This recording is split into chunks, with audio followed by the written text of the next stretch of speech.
Arithmetic క్లాసుల్లో భాగంగా ఇప్పుడు మనం డిస్కస్ చేయబోయే టాపిక్ పేరు లాభ నష్టాలు. ఇంగ్లీష్లో ప్రాఫిట్ అండ్ లాస్ అంటారు. ఈ టాపిక్ ఎందుకు ఇప్పుడు స్టార్ట్ చేస్తున్నాం అంటే, ఇంతకుముందు మనం చెప్పుకున్న క్లాసు పర్సంటేజ్ అంటే శాతాలు. ఆ శాతాలు ఈ ప్రాఫిట్ అండ్ లాస్లో ఒక 50% వరకు ఇంక్లూడ్ అయి ఉంటాయి. అది చెప్పిన వెంటనే ఇది చెప్తే దాని అప్లికేషన్ కూడా ఇందులో వస్తుందని ఇది చెప్పడం జరుగుతుంది. డైరెక్ట్గా టాపిక్లోకి వెళ్ళిపోదాం. లాభ నష్టాలు అనే టాపిక్ మన నిజ జీవితంలో మనకి ఎప్పుడు పరిచయంగానే ఉంటుంది. మనం రెగ్యులర్గా వాడుతూనే ఉంటాం. ఎందుకంటే అమ్మడం, కొనడం, దాంట్లో లాభం రావడం లేదా నష్టపోవడం మనం రెగ్యులర్గా చూస్తూనే ఉంటాం. కొంతమందికి లాభం వస్తుంది, కొంతమందికి నష్టం వస్తుంది. నిత్యంగా అందరూ చేసే పని, కాకపోతే పర్టికులర్గా మనం గుర్తించం. కానీ నిత్యంగా ప్రతిసారి ప్రతి విషయంలో మనం అమ్మడం, కొనడం లాంటి పనులు చేస్తూనే ఉంటాం. సో ఈ లాభ నష్టాలు అనే టాపిక్లో జనరల్గా రిపీట్ అయ్యే పదాలు అమ్మిన వేళ అంటే ఎంత కమ్ముతున్నాం, లేదంటే కొన్న వేళ ఎంత కొంటున్నాం, ఈ రెండింటి ట్రాన్సాక్షన్లో ఎంత లాభం వచ్చింది లేదంటే ఎంత నష్టం వచ్చింది, దాన్ని పర్సంటేజ్లో క్యాలిక్యులేట్ చేయడం, లేదంటే రెండు వస్తువులను అమ్మడం లేదంటే రెండు వస్తువులను కొనడం, ఒక మోసకారి వ్యాపారి, ఇలాంటి టాపిక్లు వస్తుంటాయి అన్నమాట. డిస్కౌంట్ ఇవ్వడం, లేదా రాయితీ అంటారు, వరుస డిస్కౌంట్లు ఇవ్వడం, ఇలాంటి పదాలు ఈ టాపిక్లో ఫ్రీక్వెంట్గా వస్తుంటాయి అన్నమాట. సో బేసిక్గా దీనికి కావాల్సిన కొన్ని ఫార్ములాస్ ఉంటాయి. బేసిక్ ఫార్ములా ఏంటంటే లాభ నష్టాలు కాబట్టి లాభానికి ఫార్ములా లాభం నష్టం, ఈ రెండే ఫార్ములాలు. లాభం ఎప్పుడు వస్తుంది? జనరల్గా మనకు లాభం రావాలంటే అమ్మిన వేల ఎక్కువగా ఉండాలి కొన్న వేల కంటే. కొన్న వేల ఒక 100 రూపాయలు ఉందనుకోండి, అమ్మిన వేలకు 150 రూపాయలు ఉంటే 50 రూపాయలు లాభం వస్తుంది. అదే నష్టం రావాలంటే కొన్న వేల కంటే అమ్మిన వేల తక్కువగా ఉండాలి. అంటే కొన్న వేల ఎక్కువగా ఉండాలి, అమ్మిన వేల తక్కువగా ఉండాలి. అంటే బేసిక్స్ అన్నమాట. సో లాభం అప్పుడు ఏమవుతుంది? అమ్మిన వేల మైనస్ కొన్న వేల. నష్టం ఏమవుతుంది? కొన్న వేల మైనస్ అమ్మిన వేల. ఇప్పుడు వీటితో పాటుగా లాభ శాతం ఉంటుంది, నష్ట శాతం ఉంటుంది. లాభ శాతం, నష్ట శాతం రెండూ కూడాను కొన్న వేల మీదే లెక్కేస్తారు. ఎందుకంటే మనం డబ్బులు పెట్టి కొంటాము, దాన్ని ఎంత కమ్మినా సరే కొన్న వేల ఎప్పుడు మారదు, అమ్మిన వేలు మారుతుంటారు. అమ్మిన వేల ఎక్కువ ఉంటే లాభం వస్తుంది, కొన్న వేల ఎక్కువ ఉంటే నష్టం వస్తుంది. సో అలాంటప్పుడు లాభ శాతం, నష్ట శాతం రెండూ కూడా కొన్న వేల మీద లెక్కేస్తాం. సో లాభ శాతం ఈజ్ ఈక్వల్ టు లాభం బై కొన్న వేల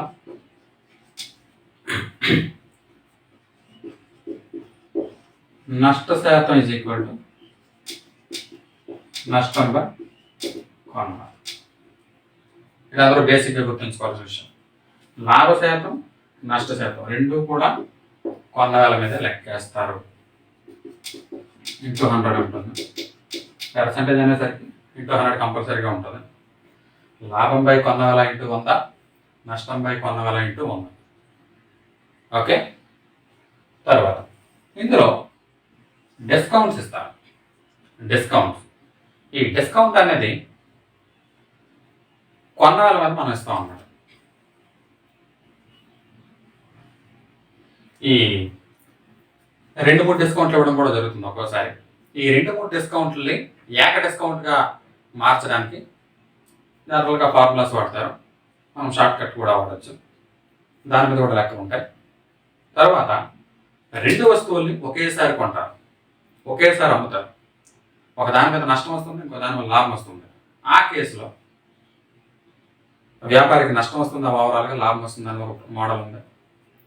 2 వస్తువులను ఒకే ధరకు అమ్మినప్పుడు, ఒకే ధరకు కొన్నప్పుడు, ఒకే ధరకు అమ్మినప్పుడు ఆ కేసులో నష్టం వస్తుందా, లాభం వస్తుందా, ఇలాంటి ప్రాబ్లమ్స్ చాలా వస్తుంటాయి. ఇందులో డిస్కస్ చేయడానికి పెద్ద ప్రాబ్లమ్స్ ఏం లేవు, ఫార్ములాస్ ఏమి లేవు. ప్రాబ్లమ్స్ 1 by 1 చేస్తుంటే ఎక్స్ప్లెయిన్ చేసుకుంటూ వెళ్దాం. బేసిక్గా మనం గుర్తుంచుకోవాల్సింది ఇంతే: లాభ శాతం, నష్ట శాతం, లాభం, నష్టం. ఈ టెర్మినాలజీలే ఈ టాపిక్ అంతా కూడాను రొటేట్ అవుతూ ఉంటాయి. రైట్, నేరుగా ప్రాబ్లమ్స్లోకి వెళ్ళిపోదాం. Right.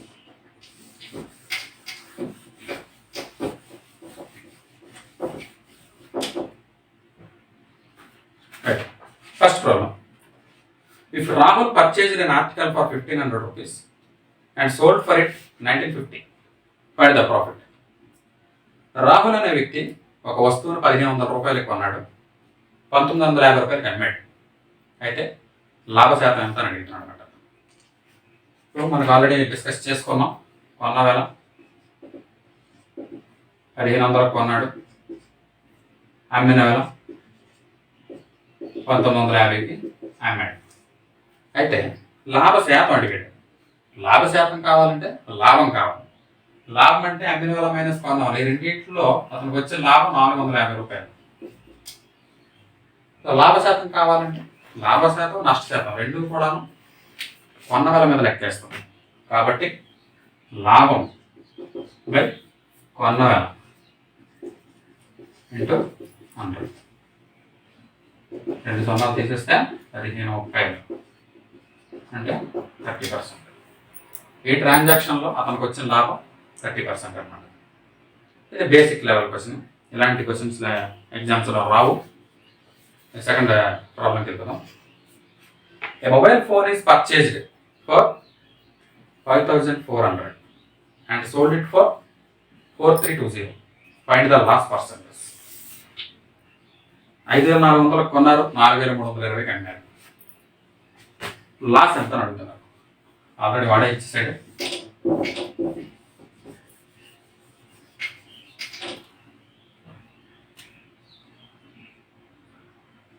$5400 కొన్నాడు, 4320కి అమ్మాడు. క్లియర్గా తెలుస్తుంది అమ్మిన వాళ్ళు తక్కువ ఉంది, కొన్న వాళ్ళు ఎక్కువ ఉంది. ఈ కేసులో నష్టం వస్తుంది. కొన్న వాళ్ళు ఎప్పుడైతే ఎక్కువ ఉందో నష్టం వస్తుంది. కాబట్టి ఓవరాల్గా ఈ ట్రాన్సాక్షన్లో వచ్చే నష్టం ఎంత? 5400లో 4320 తీసేస్తే ఇది 80 ప్లస్ 1000.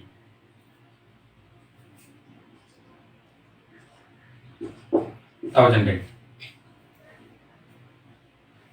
1080 రూపాయలు నష్టం వచ్చింది. సో ఈ నష్టాన్ని కూడా కొన్న వేల మీద లెక్కేస్తాం. సో కొన్న వేల 5400 1080 ఇంటూ 100. ఇది లాస్ పర్సంటేజ్ అంటే నష్ట శాతం అన్నమాట. ఇందాక కట్టింది లాభ శాతం, ఇప్పుడు ఇది నష్ట శాతం. ఈ 2 సున్నాలు తీసేస్తే ఇందాకే చెప్పాను శాతాల్లోనే మ్యాక్సిమం పోయే నెంబర్లే ఉంటాయి. పోయే నెంబర్లో లేకపోతే మనం లెక్క తప్పు చేస్తాం అవుతా ఉంటుంది. 54,108. సో 20% నష్టం వచ్చింది అన్నమాట ఈ సిచ్యువేషన్లో. ఒకటే మనం గుర్తుపెట్టుకోవాలి, అమ్మిన వేల ఎక్కువ ఉంటే లాభం వస్తుంది, కొన్న వేల ఎక్కువ ఉంటే నష్టం వస్తుంది. నెక్స్ట్ ప్రాబ్లంకి వెళ్ళిపోదాం. Find the cost price of dining table if selling price is 3,600 and loss is 10%. లెక్కలో ఏమి ఇచ్చాడంటే కొన్న వాళ్ళు కనుక్కోమన్నాడు, అమ్మిన వాళ్ళు ఇచ్చాడు. ఒక వస్తువును 3600 రూపాయలకి అమ్మితే 10% లాస్ వచ్చింది. అయితే ఆ వస్తువు కొన్న వాళ్ళంతా కనుక్కోమన్నాడు అన్నమాట. సో కొన్న వాళ్ళ ఫస్ట్ ఉంటుంది, కానీ 100% ఎప్పుడు అది మారదు. అమ్మిన వాళ్ళు మారుతుంటుంది లాభశాతాలను బట్టి. సో ఇక్కడ మనకి ఇచ్చింది అమ్మిన వాళ్ళు ఇచ్చాడు, లాస్ పర్సంటేజ్ ఇచ్చాడు 10% లాస్. అమ్మిన వేల 3600. 3600కి అమ్మాడు, 10% లాస్. జాగ్రత్తగా గమనించండి. 100% ఉన్న వస్తువుని 10% లాస్తో 90%కే అమ్మాడు. సో ఆ 90% వాల్యూ 3600 అన్నమాట.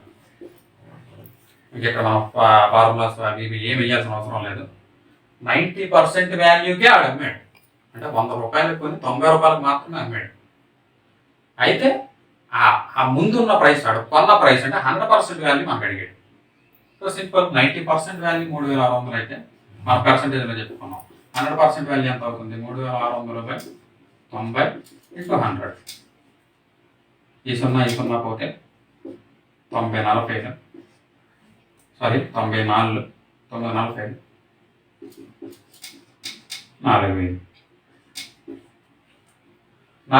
కొన్నాడు అనమాట. 4000 కొని 10% లాస్తో, అంటే క్రాస్ చెక్ చేసుకుంటే ఒకసారి 4000 10%, చెప్పాను 10% కావాలంటే ఒక చుక్క పెట్టుకోమని, 400 తీసిస్తే 3600, 3600కి అమ్మడండి. ఏదైనా టైం ఉంటే నాకు క్రాస్ చెక్ చేసుకుంటే నాకు ఆన్సర్ రైట్ తక్కువ తెలుస్తుంది. అదే కొంచెం లాజిక్ పెట్టి ఆలోచించాలి. లాస్ అయ్యాడు అంటే తక్కువ చేసి అమ్ముతున్నాడు, లాభం పొందాడు అంటే ఎక్కువ చేసి అమ్మాడు. అది బేసిక్ థింగ్. అలాంటి విషయాల్లో మనం ఫార్ములాలు వేసి అది ఇది మనకు అవసరం లేదు. చిన్న మనం శాతాలనే కాన్సెప్ట్ ఇందులో వాడితే ఈజీగా వచ్చేస్తాయి ఆన్సర్లు. నెక్స్ట్ ప్రాబ్లంకి వెళ్ళిపోదాం. 3 successive discounts of 10%, 20% and 30% are equal to single discount of. వరుస డిస్కౌంట్లు ఇందాక ఇంట్రొడక్షన్లో మనం డిస్కస్ చేసినట్లు వరుస డిస్కౌంట్లు అన్నమాట. 3 వరుస డిస్కౌంట్లు ఇచ్చాడు. అయితే ఏక డిస్కౌంట్ ఎంత అని అడుగుతున్నాడు. 3 వరుస డిస్కౌంట్లు ఇచ్చి ఏక డిస్కౌంట్ ఎంత అని అడుగుతున్నాడు. ఇచ్చిన డిస్కౌంట్లు 10% ఒకటి,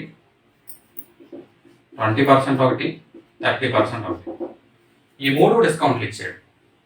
ఈ 3 కలిపితే మొత్తం 60% డిస్కౌంట్ అవుతుంది. అలాగే 60% ఆన్సర్ అంటే ఇది ఆన్సర్ కాదు. 60% డిస్కౌంట్ ఎవరు ఇవ్వడం. సో ఇది ఏక డిస్కౌంట్గా మారిస్తే ఎంత అవుతుంది?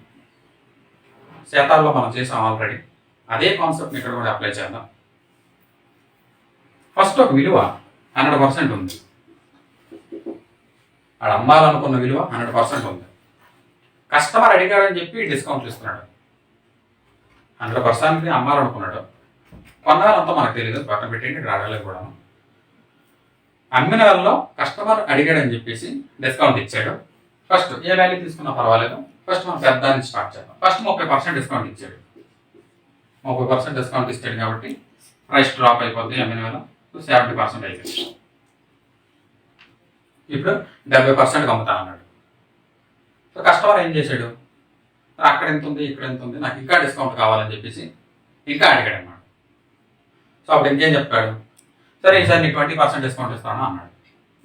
ఇక్కడ 30%, ఇక్కడ 20% ఇస్తాను అన్నాడు. ఈ 20% దేని మీద ఇస్తానన్నాడు? దీని మీద కాదు, ఎంత అయితే మిగిలి ఉన్నదో దాని మీద ఇస్తాను అన్నాడు. 70లో 20% అంటే 10% 7, 20% 14. సో ఆ 14% డ్రాప్ చేస్తే 56% మిగులుతుంది. ఈ 56% మిగిలింది. ఇంకొక డిస్కౌంట్ కస్టమర్ మళ్ళీ అడిగాడు అనమాట. మళ్ళీ అడగడంతో ఇంక ఈసారి ఫైనల్ సార్ మీకు 10% డిస్కౌంట్ ఇస్తాను అని చెప్పేసి ఇంకో 10% డిస్కౌంట్ ఇచ్చాడు అన్నమాట. సో 56లో 10% డిస్కౌంట్ అంటే 5.6 తీసేస్తే 50.4 ఎంత మిగిలింది అన్నమాట. ఆడ ఫైనల్గా ఫస్ట్ 100% అమ్మాలనుకున్నాడు, చివరికి అది 50.4%కి డ్రాప్ అయిపోయింది కస్టమర్ డిస్కౌంట్లు అడగడం వలన. అయితే ఎంత శాతం డిస్కౌంట్ ఇచ్చినట్టు? ఈ రెండింటికి డిఫరెన్స్ 49.6% డిస్కౌంట్ ఇచ్చినట్టు అన్నమాట. ఇది కాదు ఆన్సర్, ఇది. సో కాన్సెప్ట్ అర్థం చేసుకోవాలి. ఫస్ట్ ఇంత ప్రైస్ అమ్మాలనుకున్నాడు, దాన్ని కస్టమర్ అడిగాడని చెప్పేసి డ్రాప్ చేస్తూ వచ్చాడు అనమాట. దాని ప్రైస్ అమ్మాలనుకున్న ప్రైస్, సెల్లింగ్ ప్రైస్ డ్రాప్ చేస్తూ ఫస్ట్ 30% డ్రాప్ చేశాడు, తర్వాత 20% డ్రాప్ చేశాడు, తర్వాత 10% డ్రాప్ చేసి చివరికి 50.4%కి అమ్మాడు. అంటే ఎంత డిస్కౌంట్ ఇచ్చినట్టు? ఈ 100% minus 50.4%, that is equal to 49.6%. Okay, ఇలా ఉంటాయి సక్సెసివ్ డిస్కౌంట్స్ అంటారు ఇంగ్లీష్లో. మన తెలుగులో అయితే వరుస డిస్కౌంట్. వరుస డిస్కౌంట్ని ఏక డిస్కౌంట్గా మార్చడం. డిస్కౌంట్లు అన్నీ కలిపిస్తే 60% వచ్చింది, కానీ ఇక్కడ 49.6 అనేది ఆన్సర్ అనమాట. దీన్ని మామూలుగా మనం ఫార్ములా ప్రకారం చేయాలంటే చాలా పెద్దది వస్తుంది. ఈ పర్సంటేజ్ మీద మనం అలవాటు చేసుకుంటే మనకి ఎలా పర్సంటేజ్లో అలవాటు కాబట్టి ఈజీగా చేసుకుంటే ఇంకా కొద్దిగా స్పీడ్గా చేయగలుగుతాం. అర్థమైంది కదా? నెక్స్ట్ ప్రాబ్లంకి వెళ్ళిపోతాం. ఇవే వరుస డిస్కౌంట్లు అంటే. Ramesh marked an article 400. He sold it after giving discount of 10%. If cost price is 300, find his profit. Ramesh అనే వ్యక్తి 400కి మార్క్ చేశాడు ప్రైస్. 400కి అమ్మాలనుకున్నాడు. he sold it after giving discount of 10%. 10% డిస్కౌంట్తో అమ్మాలనుకున్నాడు. If cost price is 300, profit ఎంత అని అడుగుతాడు. 400కి మార్క్ చేశాడు, అమ్మిన వాళ్ళు 400 అనుకున్నాడు, కానీ డిస్కౌంట్ ఇస్తున్నాడు 10%. 10% డిస్కౌంట్ ఇస్తున్నాడు. దాన్ని కొన్న వాళ్ళు మనకి ఇచ్చాడు ఆల్రెడీ 300. అయితే ఎంత లాభశాతం వచ్చిందని అడుగుతాడు. ఇలా ఇచ్చిన డేటాను రాసుకోవడం, ఏం కనుక్కోమన్నాడు అని ఫైండ్ అవుట్ చేయడం, దాన్ని మనం ఏ విధంగా ఫార్ములైజ్ చేయగలమా, లేదంటే లాజిక్ కేస్ చేయగలమా చూడడం, లెక్క ముందుకు తీసుకెళ్ళడం అన్నమాట. అమ్మిన వాళ్ళ యాక్చువల్గా ఇది అమ్మిన వాళ్ళ ఇది తీసేస్తే 100 రూపాయలు లాభం వస్తుంది, కానీ ఇక్కడ 100 రూపాయలు లాభం కాదు, ఎందుకంటే 10% డిస్కౌంట్ మధ్యలో ఇచ్చాడు. సో ఈ అమ్మిన వాళ్ళ మార్క్ చేసిన ప్రైస్లో దీన్ని యాక్చువల్గా ప్రకటిత వేల అంటారు తెలుగులో. ప్రకటిత వేల. ఈ ప్రకటిత వేలలో డిస్కౌంట్ తీసేస్తే అమ్మిన వేల వస్తుంది. 10% డిస్కౌంట్ అంటే 400, 10% అంటే 40. So 360 rupees. 400 ప్రకటిత వేలలో 10% డిస్కౌంట్ 40 రూపీస్ తీసేస్తే 360 రూపాయలు మిగిలింది. సో ఇది అమ్మిన వేల అవుతుంది. సో ఫైనల్గా వాడు ఇంతకు అమ్మాడు అనమాట. సో కొన్నారు ఆల్రెడీ మనకు ఉంది 300, అమ్మిన వేల 360. సో అమ్మిన వేల ఎక్కువ ఉంది కాబట్టి లాభం 60 రూపాయలు వచ్చింది. మనం లాభ శాతం కట్టాలి కాబట్టి లాభంపై కొన్న వేల 300 × 100 that is equal to 120. So 10% discount ఇచ్చినా కూడా 20% లాభం వచ్చింది అన్నమాట. ఇలా ఉంటుంది. దీన్ని మార్కెట్ ప్రైస్ అంటే ప్రకటిత వేల అని అంటాం. అంటే అమ్మాలనుకున్న ట్యాగ్ ప్రైస్. సో ఇలాంటి లెక్కలు కూడా వస్తాయి. మనం ఇలా మనకి ఎప్పుడైనా లాభం ఎప్పుడు వస్తుంది, అమ్మిన వేల ఉంటేనే లాభం వస్తుంది. సో అమ్మిన వేల కావాలంటే ప్రకటిత వేల నుంచి డిస్కౌంట్ తీసేస్తే అమ్మిన వేల వస్తుంది. సో అమ్మిన వేలలో కొన్న వేలు తీసేస్తే లాభం వస్తుంది, లాభం బై కొన్న వేలు ఇస్తే లాభ శాతం వస్తుంది. రైట్. నెక్స్ట్ ప్రాబ్లంకి వెళ్ళిపోదాం. David purchased 2 cars, each at 4,50,000. Then he sold one at 20% profit and another at 20% loss. Find his overall profit or loss. David purchased 2 cars.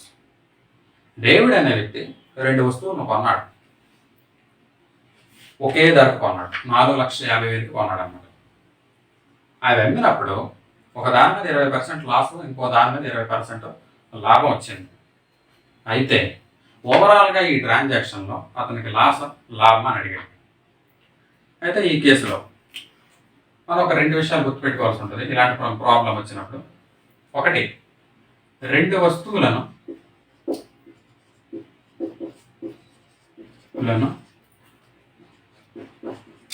ఒకే ధరకు కొన్నప్పుడు. ఇంకో కేసు, 2 వస్తువులను ఒకే ధరకు అమ్మినప్పుడు. ఓకే, 2 వస్తువులను ఒకే ధరకు కొన్నాడు, 2 వస్తువులను ఒకే ధరకు అమ్మాడు. ఇప్పుడు మనం ఈ లెక్కలో చూసింది ఫస్ట్ కేసు, ఇది second case.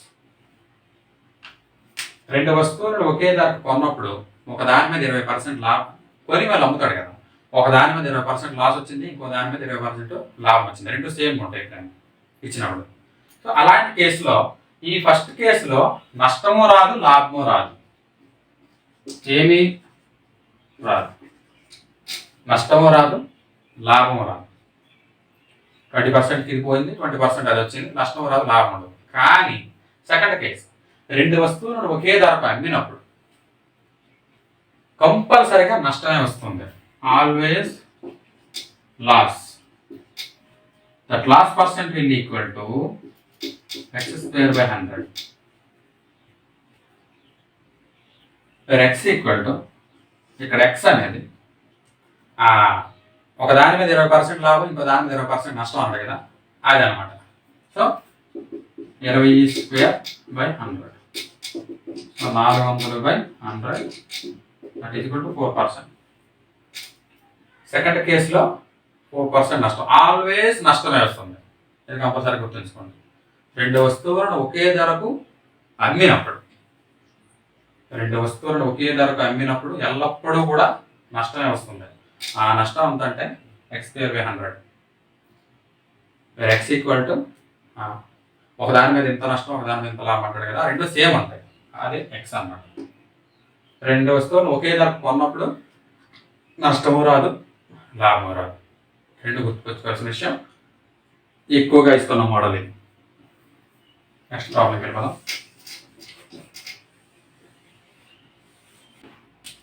If an article is sold for 306 rupees, a trader loses 30%. What should be the selling price of the article to gain 40%?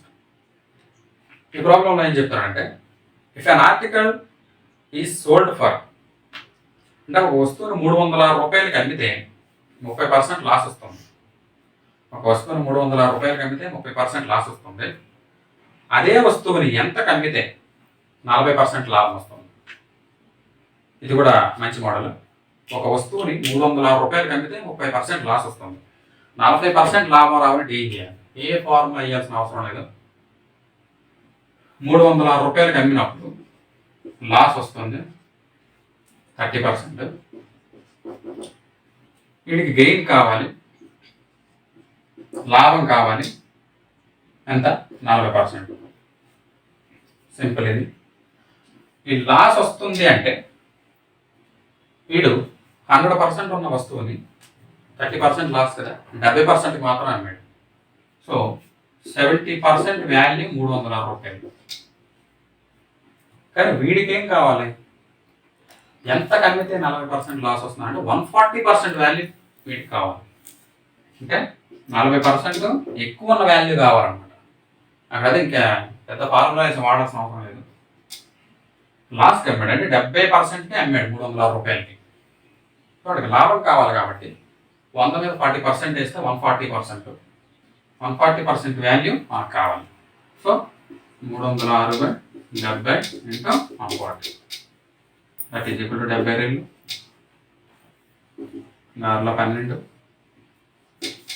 612 రూపాయలు కమితే 40% లాభం వస్తుంది అన్నమాట. నష్టం వచ్చింది కాస్త లాభం వస్తుంది. 306 రూపాయలు వస్తుంది, 612 రూపాయలు అమ్మాలి. అప్పుడే లాభం వస్తుంది. ముందు కేసులో నష్టం వస్తుంది. ఇలాంటి వచ్చినప్పుడు ఏ ఫార్ములాస్ అవసరం లేదు. జస్ట్ థింక్ చేసి ఏం జరిగింది, ఈ సిచ్యువేషన్లో ఏం జరిగింది, ట్రాన్సాక్షన్లో అసలు ఏమైంది? లాస్ కమ్మాడు అంటే 100% వాల్యూని 30% తగ్గించి 70%కి అమ్మాడు. కానీ మనకేం కావాలి? 140% దాని వాల్యూ కావాలి, అంటే లాభం కావాలి. లాభం అంటే 100 కంటే ఎక్కువ ఉంటుంది, నష్టం అంటే 100 కంటే తక్కువ ఉంటుంది. అలా చేస్తే మనం ఈ లెక్కను చాలా సింపుల్గా చేయొచ్చు. నెక్స్ట్ ప్రాబ్లం చెప్పండి. A man bought some fruits at the rate of 16 for 24 and sold them at the rate of 8 for 18. And what is the profit? 24 రూపాయలు 16 పళ్ళు కొన్నాడు ఫస్ట్ కేసులో. అమ్మినప్పుడు 18 రూపాయలకి 8 పళ్ళు అమ్ముతున్నాడు. 24 రూపాయలు 16 పళ్ళు కొన్నాడు, 18 రూపాయలకి 8 పళ్ళు అమ్ముతున్నాడు. 24, 16, 18, 8. ఒక వ్యక్తి కొనడం 24 రూపాయలకి 16 పళ్ళు కొన్నాడు. అమ్మినప్పుడు 18 రూపాయలకి 8 పళ్ళు అమ్ముతాడు. సో ఈ కేసులో ఓవరాల్గా అతనికి వచ్చింది లాభమా నష్టం అని అడుగుతున్నాడు అన్నమాట. అయితే ఒక పండు ఎంత కొన్నాడో చూసుకుంటే, ఒక పండు ఎంత అమ్మాడో చూసుకుంటే నష్టం వస్తుందా లాభం వస్తుందా తెలిసిపోద్ది అన్నమాట. ఈ కేసులో 16 పళ్ళు 24 రూపాయలు అంటే ఒక పండు 24/16 రూపీస్. అమ్మినప్పుడు 18 పళ్ళు 8 రూపాయలు కొన్నాడు కదా, ఒక పండు ఎంత పడుతుంది? 18/8. 2 12, 2 8, 4 3, 4 5, 1.5 రూపీస్ కొన్నాడు. అమ్మినప్పుడు 2 9, 2 4, 2 8, మళ్ళీ 4 2.25కి అమ్ముతున్నాడు. 1.5 కొన్నాడు, 2.25కి అమ్ముతున్నాడు. క్లియర్గా తెలుస్తుంది లాభం వస్తుందా. సో ఎంత లాభం వస్తుంది అని కనుక్కోవాలంటే 2.25లో అమ్మిన వేళలో కొన్న 1.5 తీసేయాలి. 1.5 తీసేస్తే